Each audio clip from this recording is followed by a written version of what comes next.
Hi, welcome to this virtual event as part of the Productivity During Pandemic series.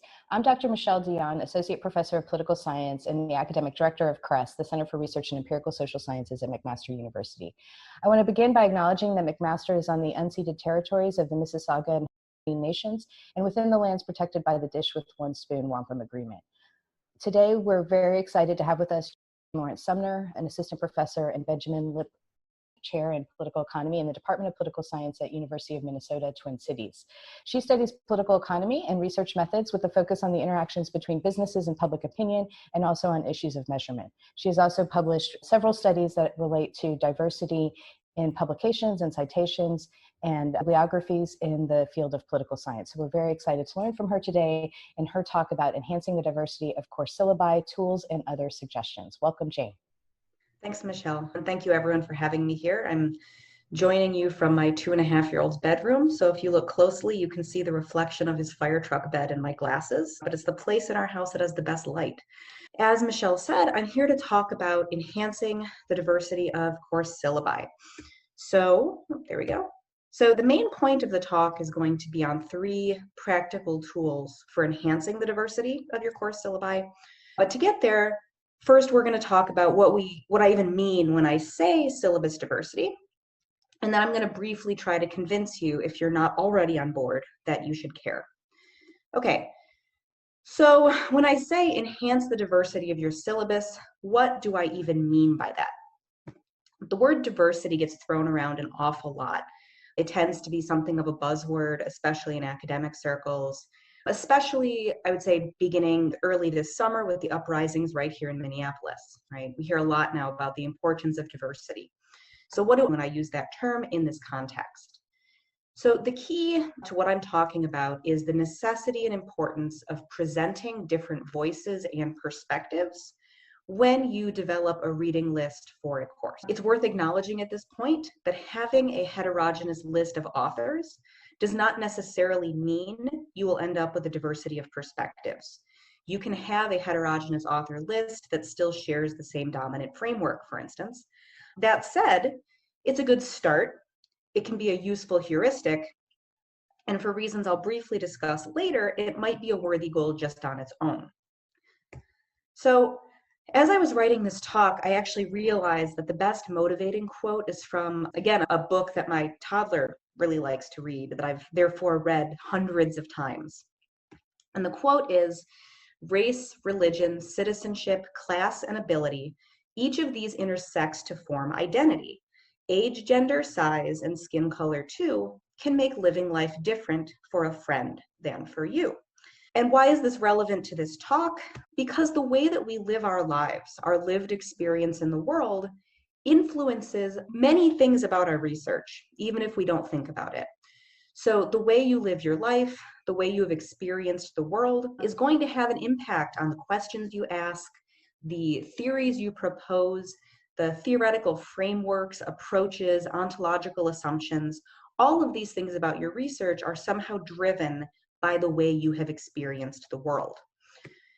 And that matters because inclusion of people who have different perspectives, different identities, different lived experiences is going to then most likely result in greater intellectual breadth, right? So we can think about many different kinds of identity that might matter. This quote, of course, lists plenty of them, and I'm sure you can all think of more that are omitted, because this is, of course, a children's book. It's a little oversimplified. But that's the broader point here, is that by including people with different identities, we're going to end up with greater intellectual breadth.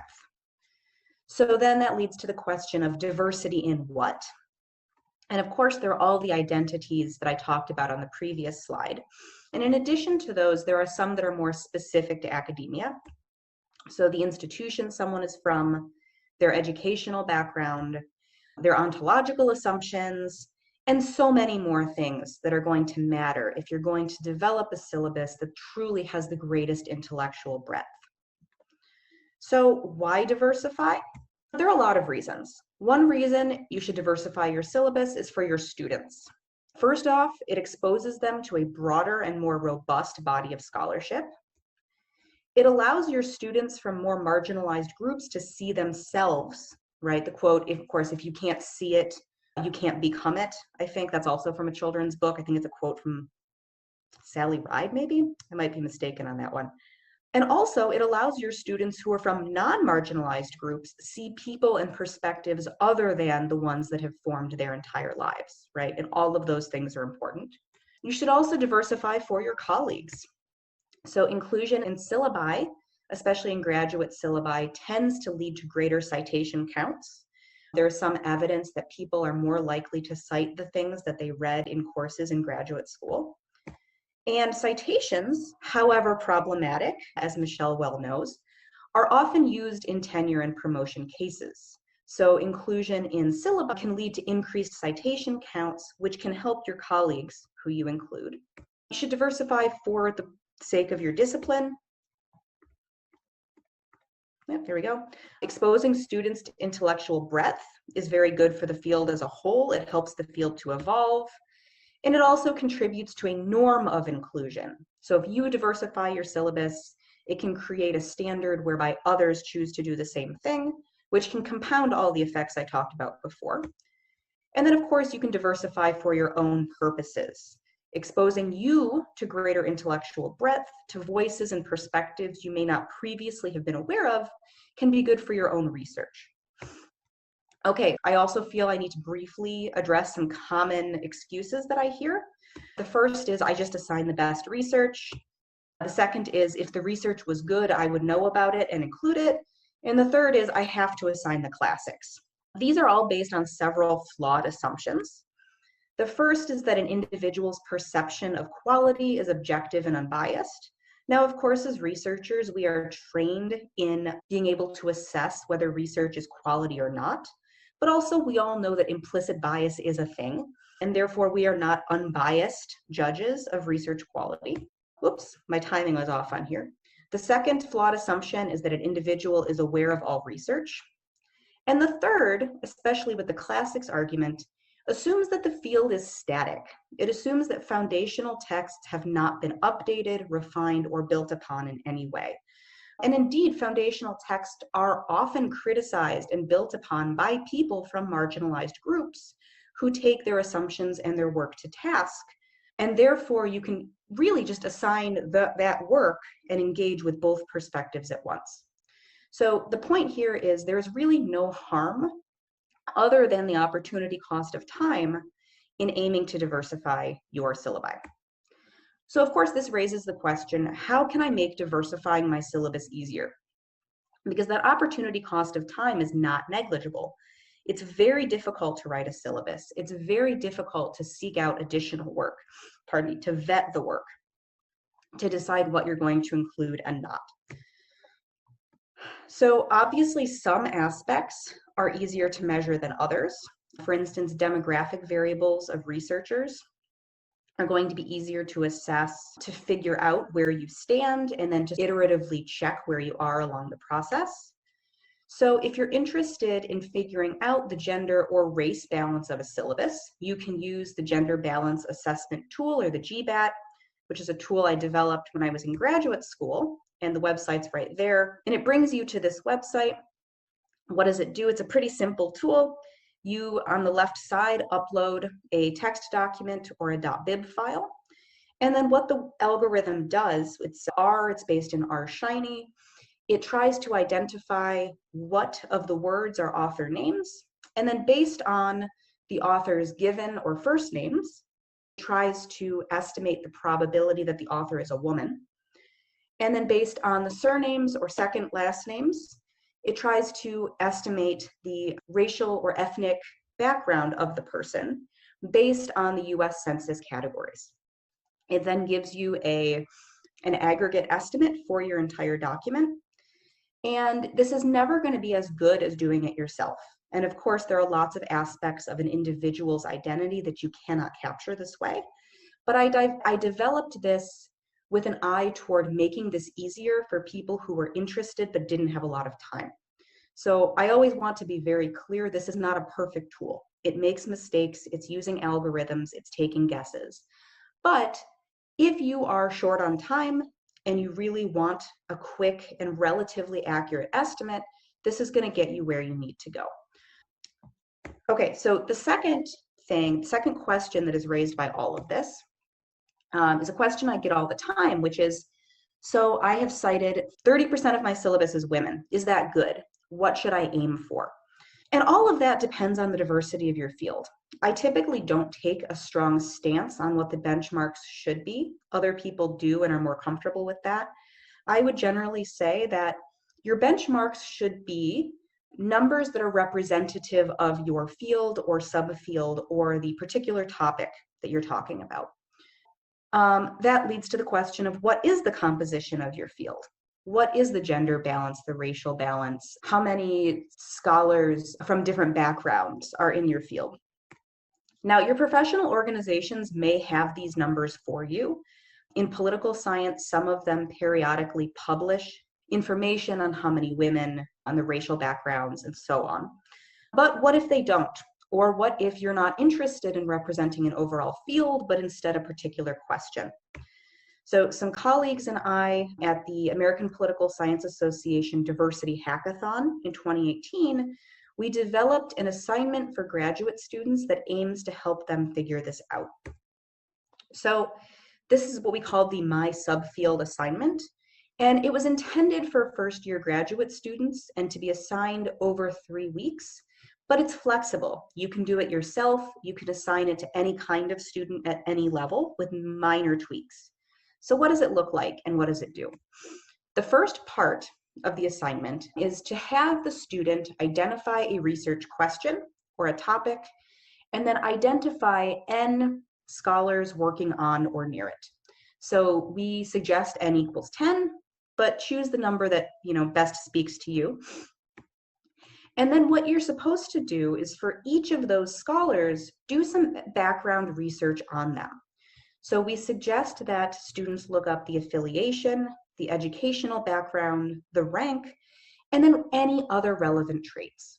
Now at this point, because part of the assignment is to have the students understand what diversity is and come up with a list of their own dimensions, we're pretty vague here. If you're doing this for your own purposes, of course, you can come in with your own list of attributes. Students should also come up with a brief description of what each person works on and come up with citations for their 3 most recent relevant papers, as well as their most cited relevant paper. And that's because this assignment is also intended to form the backbone of an annotated bibliography. So it serves 2 purposes. Both it gets them started on writing a research paper or a syllabus or whatever your assignment might be, but also it allows them to explore the composition of their field. So the second assignment is to look at that list and then reflect upon the following questions. First, is this list representative of the individuals working on this topic, and how do you know that? The second question is, what does it mean to be representative? And the third question is, what are the consequences of a non-representative list? And of course, these consequences can be intellectual, practical, or however the student wishes to define it. A lot of the point of this is to get them thinking about the ideas. And then the third week is to reflect upon those questions and to correct or add to the list to create a representative list. And then reflect upon who was left out initially and why. What underlying biases of the student led them to omit certain people, or what biases of the discipline or the search engine they were using, what led those people to be left out and why, and then reflect upon what those consequences are. Okay, so this is the second thing. And then the third thing is less a tool than a suggestion. So there are other ways to find new researchers or research. So in particular, if you're interested in finding more research and researchers who identify as women, you can use the Women Also Know Stuff website. More people who identify as people of color, you can use the Also Know Stuff website. And then within your discipline, it is likely that there are going to be identity-based groups that might maintain an open membership such that you can search. So I published an article that unfortunately I didn't cite in here in the journal PS where at the end of the article, I give a short list of what some of these groups are in political science and then how to use them to find new scholars. So these are other resources that you may otherwise not, to find people you may otherwise not find. Okay, conclusions, summing things up. Syllabus diversity means including many different voices and perspectives. It leads to greater intellectual breadth. And in order to do that, I encourage you to include people who have different identities and lived experiences. If our identities shape how we live life and how we've lived life influences how we do research, then inclusion of more people with more heterogeneous identities is going to lead to a greater intellectual product. Doing this is good for your students, your colleagues, your field, and then you yourself. And then I've offered 3 tips for how to do it. You can use the GBAT to quickly figure out gender or racial balance. And then based on where you end up there, you can assign the defining a field assignment to your students or yourself to figure out what your benchmarks might be and to broaden your horizons. And then I've also given a list of places you can look to find additional scholars, voices, and research. So with that in mind, thank you very much for your time. And if you have any questions, I look forward to answering them. Thanks, Jane. I was looking for the unmute button. I don't know if anyone has any questions they'd like to ask. You can unmute yourself now or type it in the chat, depending on.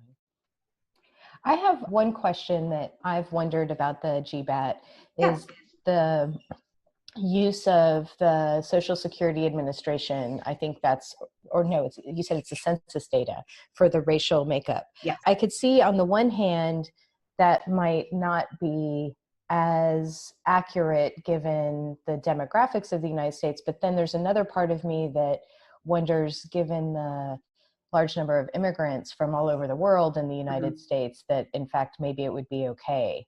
So I guess the question is, do you have any sense of how well that tool will pick up international scholars, or will be able to get surnames from not just Europeans or people with Anglo surnames, but people from Asia and classify them accurately? Do you have any sense of that? So I would say in general that I would interpret the racial numbers and the ethnic numbers with a grain of salt. They're problematic for a lot of reasons, both because it's possible that, of course, the census doesn't pick people up. Also, the algorithm that is, the algorithm that's used, it's a WRU package in R, which is, last name is Khan. I cannot remember the person's first name off the top of my head. It uses the census data to estimate probabilistically someone's race based on these categories. It's much, much more accurate if you provide the geographic information of the person. Otherwise, its priors are the breakdown of race and ethnicity in the United States. I don't think it's an especially good estimate. It is better than nothing. I've been persuaded to not remove it. It also isn't particularly good at dealing with people who have multiple racial identities. People like me, I changed my name when I got married, and that doesn't necessarily reflect anything. My maiden name is Lawrence, which if you enter where I grew up, it codes as white. If you enter the geographic location of where I went to graduate school in Atlanta, it codes as black. So it's very sensitive to the location. I've been looking in the background for better ways to do this. And I was actually just talking with Amy Liu at UT Austin about this a couple weeks ago, about possibly in the fall going through and improving the estimate. The short answer is it's better than nothing. I don't think it's terribly reliable. I will say one other thing though about the gender estimates. I very intentionally don't use the US Social Security Administration data for the reason that you cite, because it only includes people who have names that are sufficiently common in the United States. So therefore, for people who do not have particularly Anglo names or people who just don't have names that are very common in the United States, it just doesn't have data for them. So the algorithm I use instead is the genderize.io algorithm, which uses global social network data. So it still doesn't work especially well with people with very uncommon names, and it has some other pathologies as well, but it does not suffer from that particular US-centric bias. Good. Other questions? It's a little out of scope, but I'm curious, since Minneapolis is at the heart of a lot of the protests, or the start of the protests this summer, if the university there or your department are doing things to incorporate anti-racism into classes, and what you've seen or thought about those efforts, if there have been some, because it was probably much more close to you than perhaps us in Canada. Yeah, very close. They got within a mile of my house, so it was a pretty scary couple weekends. I don't know exactly what the university and the college are doing. The Department of Political Science is beginning to work on some things to improve the standard of our current anti-racist education. I'm actually on our diversity and equity committee this year, and we met earlier this week. And one thing that we are doing, I mention this in particular because it's front of mind because I'm spearheading it, is actually working on developing a set of best practices for integrating topics of marginalization and oppression throughout a course syllabus instead of just having it be, here's the week on gender, here's the week on race. Because of course in political science, as well as in other fields, these topics permeate everything about what we teach. And yet often they're either taught in their own isolated courses or their own isolated departments, or again, like an isolated week or class period. And so we are working on developing a set of best practices for integrating those topics throughout a class. Like I can say in particular, I teach international political economy to undergrads every couple of years. And I have not done a great job at integrating those topics, not anti-racism in particular, but just topics of oppression, marginalization, the unique experiences of people of color. I've done better with gender because there's more research in political economy that's on gender in particular. But for instance, there was a proposal before the United States Federal Reserve Bank that was to target the interest rate to minimize the unemployment rate among Black people in particular. And that's something that I've not discussed in the class. Things like how the negative pressures of globalization affected people who are non-white at least a decade before they affected everyone else. So these are the kinds of things that we need to start thinking about. And so we're hoping to move toward that. There are a couple of other efforts, but that's the one that I am most directly involved in. So it's the one I can speak to with the most detail. Katie, you had a question?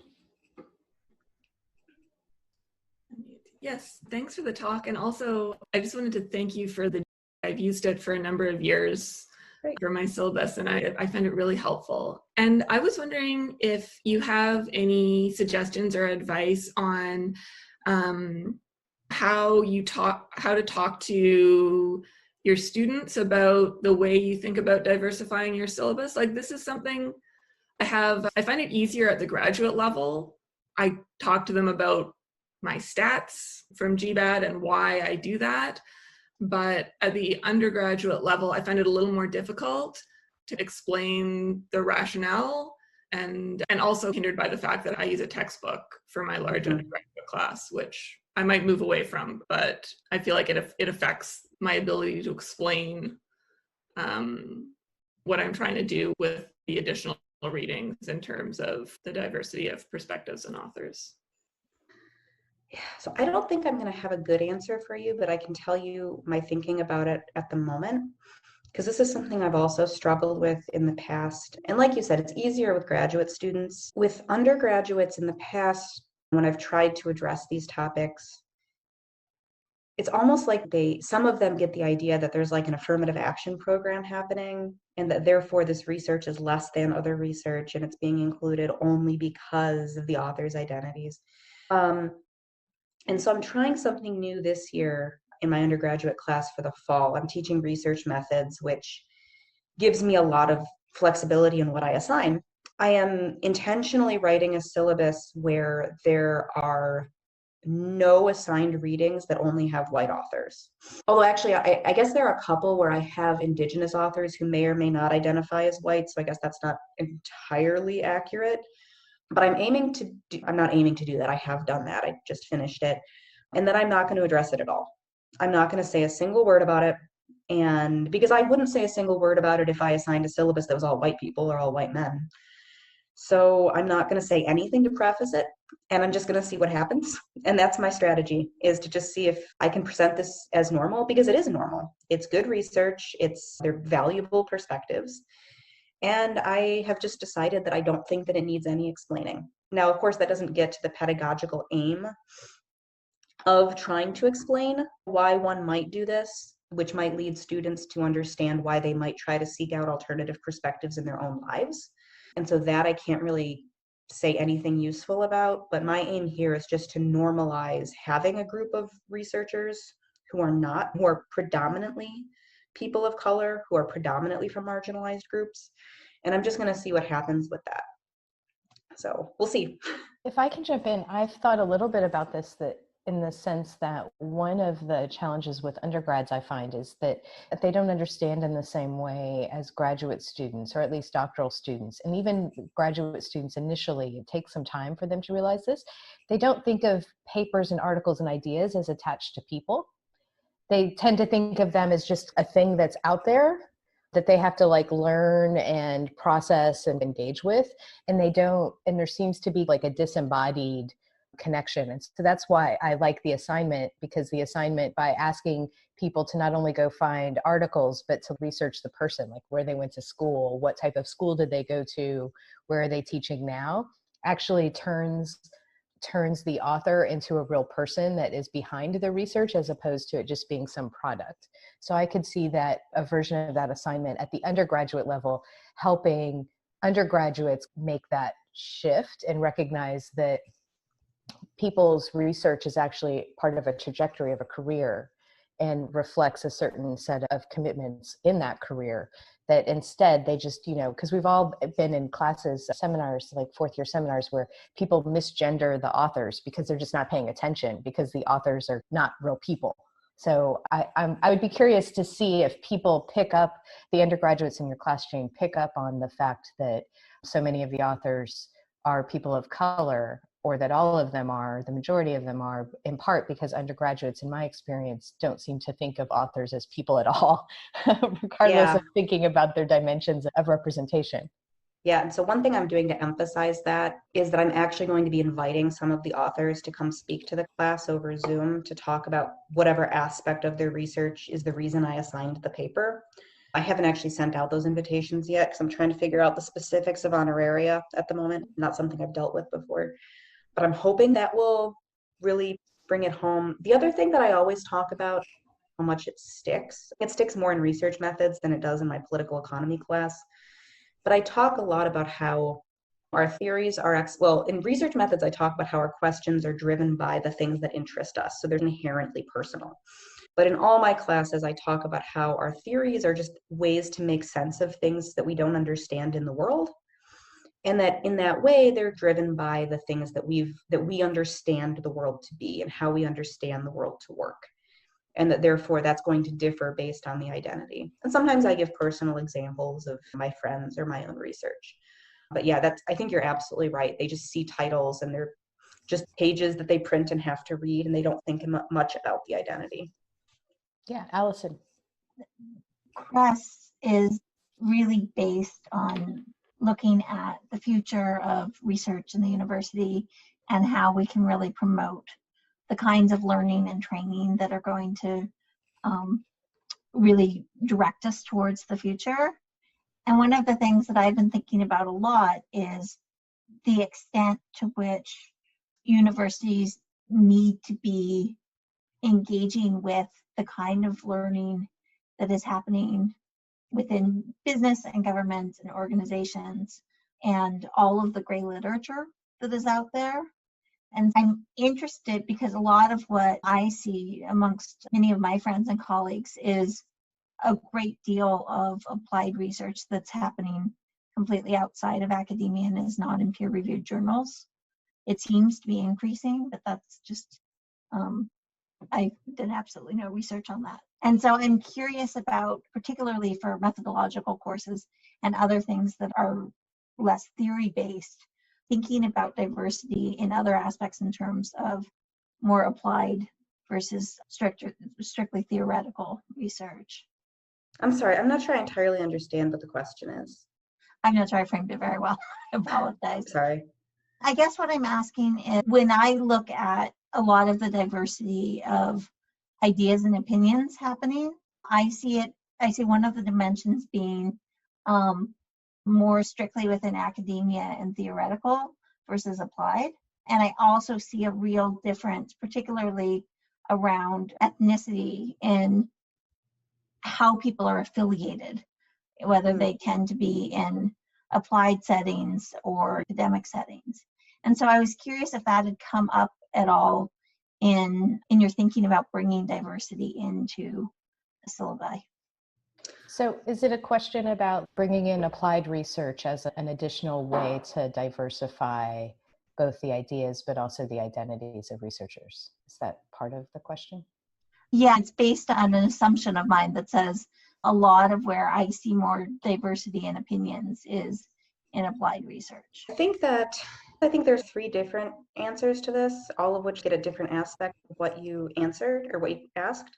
And this is just my thinking and how I deal with that issue in my own research methods class. The first one is that I do try to integrate research that is done in things like think tanks, other kinds of groups, non-academic settings, especially when I start talking about the ways that we present research, the ways that we present data and stuff like that, because a lot of that work is done in non-academic settings.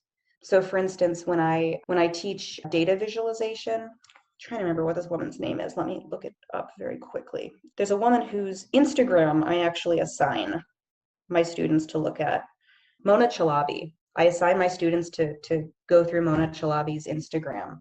And I try to assign other work that's in that vein. I also give them writing assignments most semesters that reflect more applied, targeting more applied outlets, so less academic. But I think the best answer to that is I always do a career panel.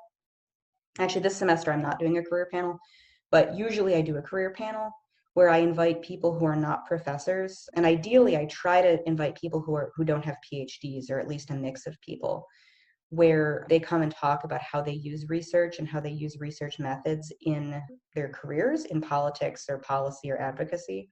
And I think that is a way to get at it, but I don't think I'm fully answering your question, although I think your broad point is correct. I think that was an excellent answer. Like I said, I'm just struggling with the question. I think actually that's a really great way that if we wanted, especially because McMaster, for instance, is teaching online in the fall, that people are more comfortable with these types of Zoom presentations, and the idea of having either activists or academic authors join class to talk about their work, even if it's not about research methods. Like I can imagine if you were teaching a class on social movements, if you were able to find a kind of a local organizer who was willing to come in and talk about the challenges of organizing, that would be a great way to diversify the perspectives and give students kind of access to ideas that they wouldn't normally get access to or to learn from. And I imagine also at McMaster, we have lots of very politically active students ourselves, right? So you could even make it be other student activists on campus coming to class. So it wouldn't even necessarily require reaching too far beyond borders of your own campus to do that. Yeah, my political economy class also typically has a career panel, and I've tried to do basically what you said. I invited a labor organizer, a lobbyist, people who represent different perspectives but are not in academia. And this serves two purposes, of course, right? It gives them different perspectives than they might see in assigned work. But also, so many of our students are so nervous about going and getting jobs that it shows them they don't have to go to law school necessarily. Unfortunately, the labor organizer had to back out at the last minute because the other thing he does is he actually acts as an expert witness in immigration cases, and he got called to court that morning. So I ended up instead just having a lobbyist and someone who worked at the Fed. Good intentions, didn't quite work out. Any other questions or ideas that anyone wants to share about how you might incorporate different perspectives, different individuals, different readings in our courses as we move forward? I'm good at the awkward pauses. Seeing none, let me just again thank you, Jane, for joining us this morning and sharing your ideas and tips and suggestions for diversifying your course outlines. If you Google GBAT and Jane's name, you will find the site fairly easily, I am certain. I think the algorithm probably serves it to me first because I've visited the site so many times, but I'm sure you can find it. If not, do be in touch and let us know. Thanks again for joining us, everyone. And thanks to you, Jane, for taking time to be with us this morning. And I hope everyone enjoys the rest of what's left of your summers. Yeah, thank you for the invitation and for the great discussion. Have a good day, everyone. Thanks very much, Thanks. Jane.